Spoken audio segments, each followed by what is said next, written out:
کہ آدمی جب دیندار ہوتا ہے تو اس کے ساتھ رہنے والا بور نہیں ہوتا، خشک زندگی نہیں ہوتی، تازہ بارونق ساتھ رہنے والا زندگی کا لطف اٹھاتا ہے۔ عام طور پہ جو لوگ اسلام سے دور ہوتے ہیں وہ سمجھتے ہیں اسلامی زندگی اختیار کریں گے تو انجوائے کیسے کریں گے، مزہ کیا آئے گا، ساری مزے ختم ہو جائیں گے اسلام پہ آنے پر۔ نہ میرے عزیزو، اگر میرے نبی کی پوری زندگی سامنے ہو تو حلال رشتوں میں وہ مزہ ہے کہ حرام میں اس کا تصور بھی کوئی نہیں۔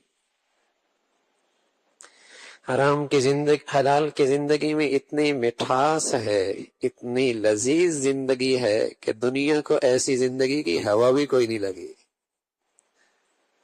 تو آپ نے دیکھا رسول اللہ صلی اللہ علیہ وسلم گھر میں کیسے بے تکلف رہتے تھے، اور اپنے ازواج کی کیسی دلجوئی، کیسے محبت کا اظہار، کیسے ان کے احساسات کا خیال، کیسے ان کے جائز چیزوں کی رعایت، کیسے ان کے کھیل کے اندر اور ان کے دوڑ میں ان کے ساتھ دینا، کس انداز سے ان سے گفتگو، ان کی مجلس، ان کی باتیں سننا، مشورہ کرنا، اور ان کی تکلیف میں ان کا ساتھ دینا، تکلیف کی گھڑی میں انہیں تسلی دینا، کیا خوبصورت زندگی ہے۔ اب دوسرا پہلو ہے کہ یہ سب کچھ اللہ کے نبی کا اپنی بیویوں کے ساتھ تھا، لیکن آپ علیہ الصلاۃ والسلام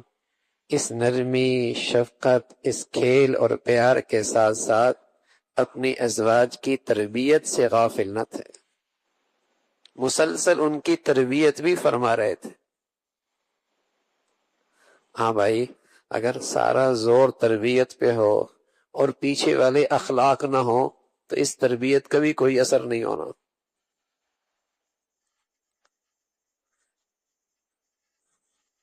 ڈنڈا ہاتھ میں ہے، نماز کیوں نہیں پڑھتے، پردہ کیوں نہیں کرتے، یوں کیوں نہیں کرتے،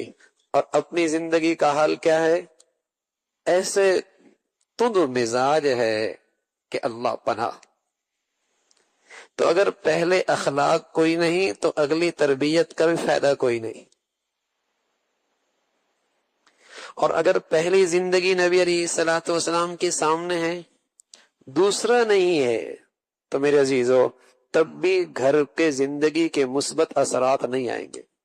اس لیے کہ جب تک اس عورت کا اللہ سے تعلق استوار نہیں ہوگا تو میرے عزیزو وہ ایک اچھی خاتون اور اچھی بیوی بن ہی نہیں سکتی۔ اس لیے کہ جب ازواجی زندگی کی رشتے کی بنیاد للہیت پر، ایمان پر ہوتی ہے تو وہ وفاداری پائیدار ہوتی ہے۔ اگر مادیت کی بنیاد پر رشتہ کھڑا ہے تو جب مادیت بیٹے کے ہاتھ میں آ جاتی ہے تو باپ کی گھت بنتی ہے، باپ کا تماشا ہوتا ہے کہ اب تو مادیت بیٹے کے ہاتھ میں آ گئی، چابی اس کے ہاتھ میں آ گئی، کاروبار اس کے ہاتھ میں آ گیا، اس بوڑھے کے پاس کیا رہا ہے؟ دونوں مل کے اپنی زندگی کا وہ حصہ نکالتے ہیں جو انہوں نے برداشت کیا ہوتا ہے۔ یہ مادیت کی بنیاد پر اگر رشتے کی بنیاد ہوگی تو تماشا ہوگا، لیکن اگر للہیت کی بنیاد پر ہوگی، خدا ترسی پر ہوگی، خوف خدا پر ہوگی، ایمان کی بنیاد پر ہوگی، سبحان اللہ،